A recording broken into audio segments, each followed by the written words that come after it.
Good morning, beautiful, beautiful, beautiful black people. I hope that all is well in your world, and this day will be a fantastic day for you and all of your intelligent, beautiful black loved ones. My beautiful, intelligent black brothers and sisters, you do know that racist white folks have hijacked, they hijacked the real REAL beauty standard. And they took that fake ass beauty standard that targets themselves, especially those disproportional, flat ass white women, establishing that as the beauty standard. And it has been propagated in America and all across the globe. The real beauty standard has been hijacked. When one is allowed, or a race is allowed to produce, to propagate cultural standards, beauty standards, degrees of human, degrees of being human, then what you get is a cultural hierarchy. What you get is a racial hierarchy. What you get is a beauty standard hierarchy, my beautiful, intelligent black brothers and sisters. And that's what racist white folks have established on this planet since the inception of this plantation called America. It's been a process of establishing a white racial hierarchy, a white racial beauty standard hierarchy, a white racist cultural hierarchy, etc., etc. Know this, my beautiful, intelligent black brothers and sisters. To be black like me, to be black proud like me, to be black, to really be black and have all of your thoughts be black, have all of your feelings, your emotions be black, have all of your objectives be black, have all of your desires, motivations, inspirations, aspirations to be for black folks, people that look like me. To be black and living on this plantation called America is to be in a rage, R-A-G-E, most of the time. But sometimes when you're black, when you are a black man, you must stand and fight. You must stand and fight. For example, when you are bird watching in Central Park and an enraged racist white girl objectify you negatively, and then her white rage, R-A-G-E, because of you, is acted out in plain sight. Sometimes when you're black,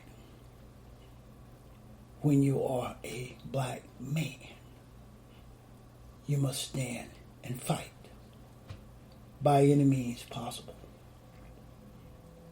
When you are sleeping in your car, then white rage, because of you, will profile you. 2 racist white cops show up with guns, and you, the black man, are afraid of losing your life. You're afraid of losing your life.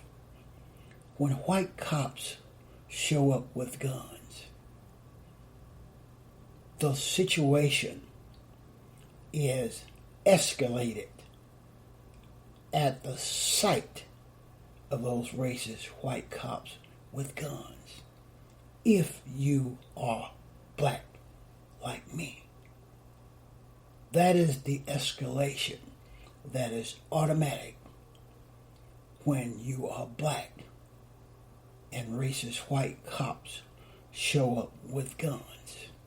You are afraid for losing your life. And then sometimes when you're black like me, when you are a man like me, you must stand and fight. You must stand and fight. Accepting the risk of losing your life because you decided to stand and fight. When the geography of this plantation called America are littered with the blood and bodies of black women, of black men, and black children, sometimes when you're black like me, you must stand and fight by any means possible. When you are handcuffed, accosted, pinned down on the ground with a racist white cop displaying his white rage because of the color of your skin, with a knee on your neck for 8 minutes and 46 seconds as you plead for your life, as you plead for your life, gasping for each breath that you take, gasping for each breath that you take, calling for your mama, calling for your mama. Sometimes when you're black like me, when you are a man like me, you must fight. You must fight by any means possible.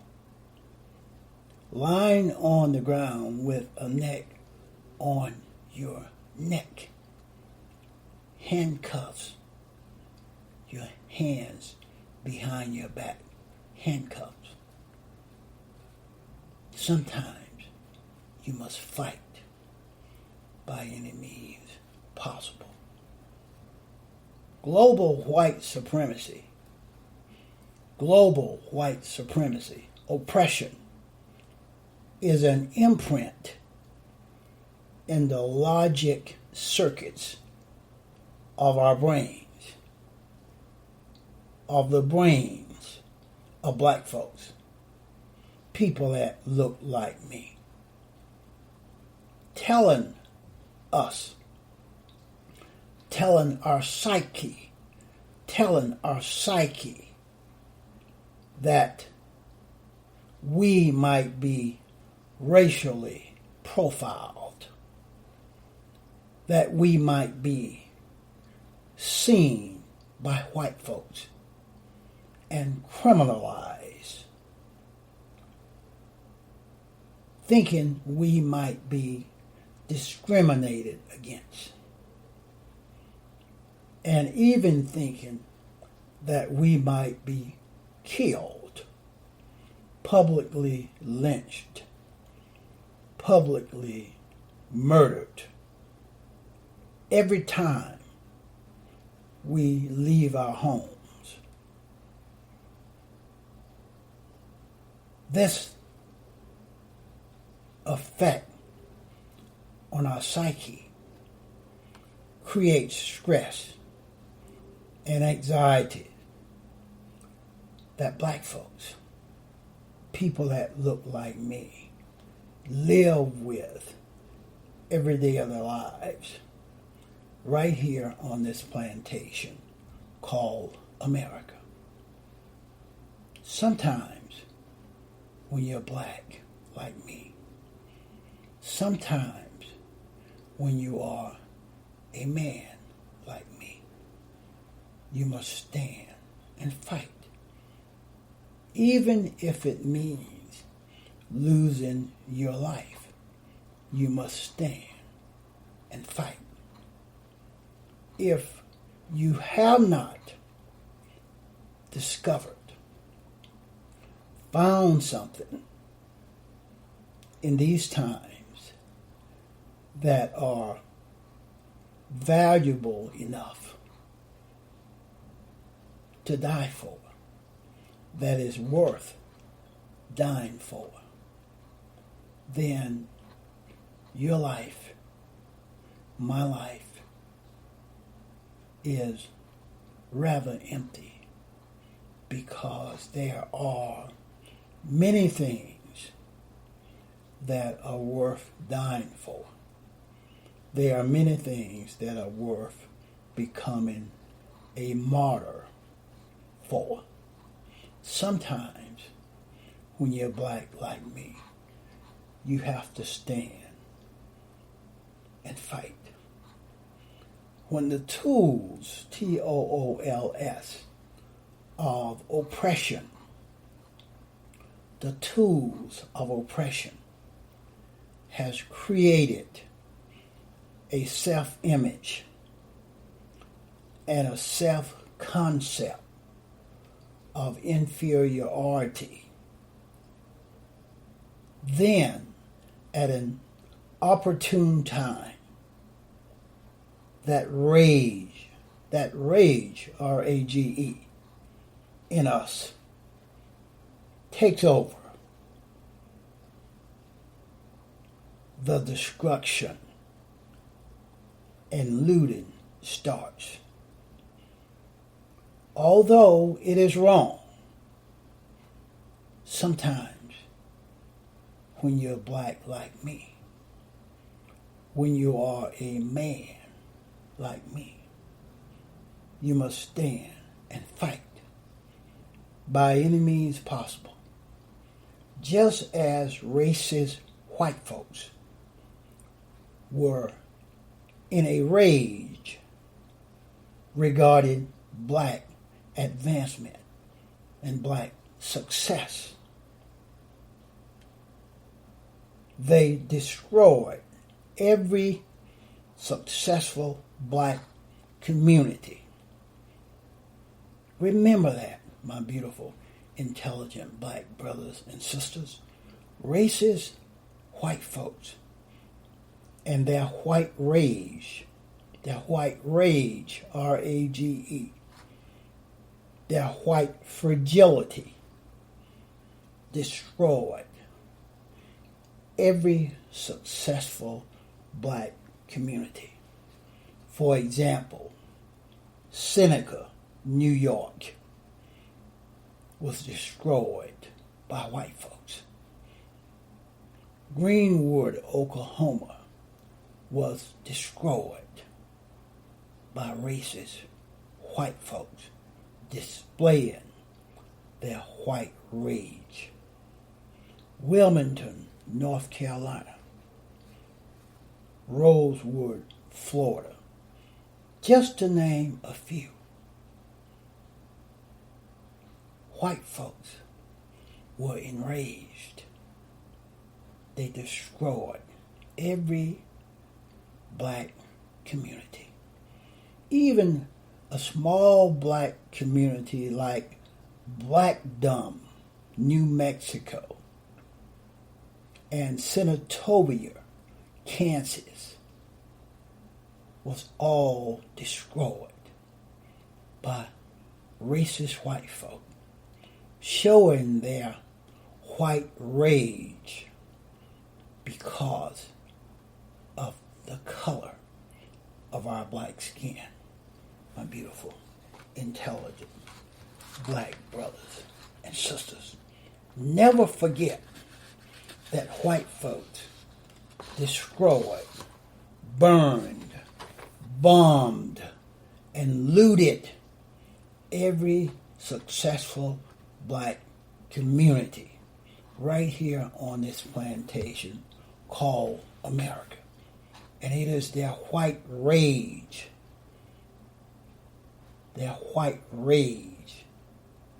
and the thing that triggers their white rage is black advancement, black success, black resistance to injustices.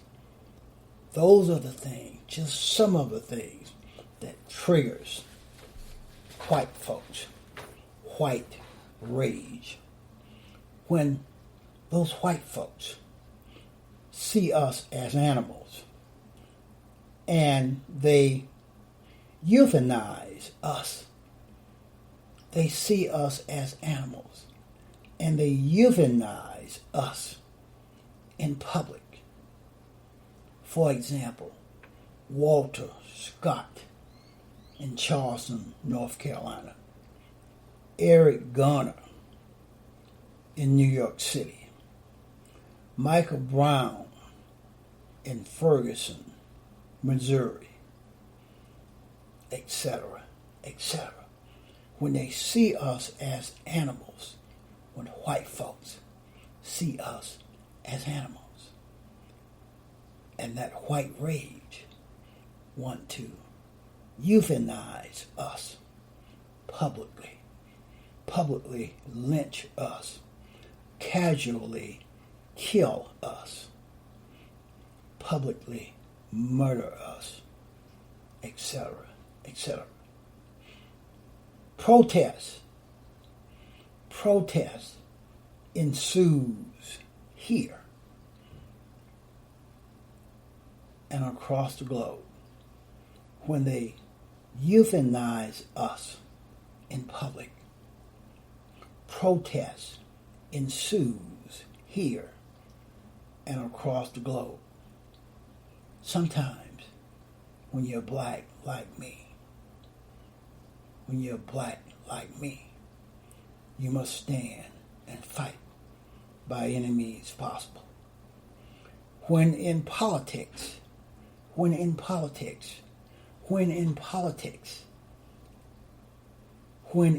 economics, when in law, L-A-W, when in labor, L-A-B-O-R, when in sex, S-E-X, when in war, W-A-R.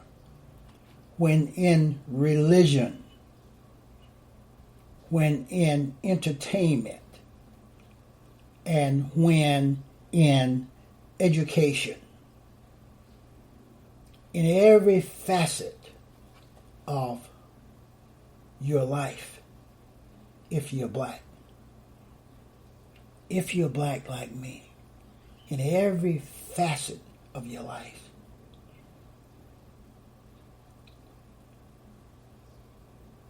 it is inundated with oppression, depriving us of a positive self-image and a positive self-concept. Therefore, all patterns of our behavior evolve from that negative perspective. Sometimes when you're black,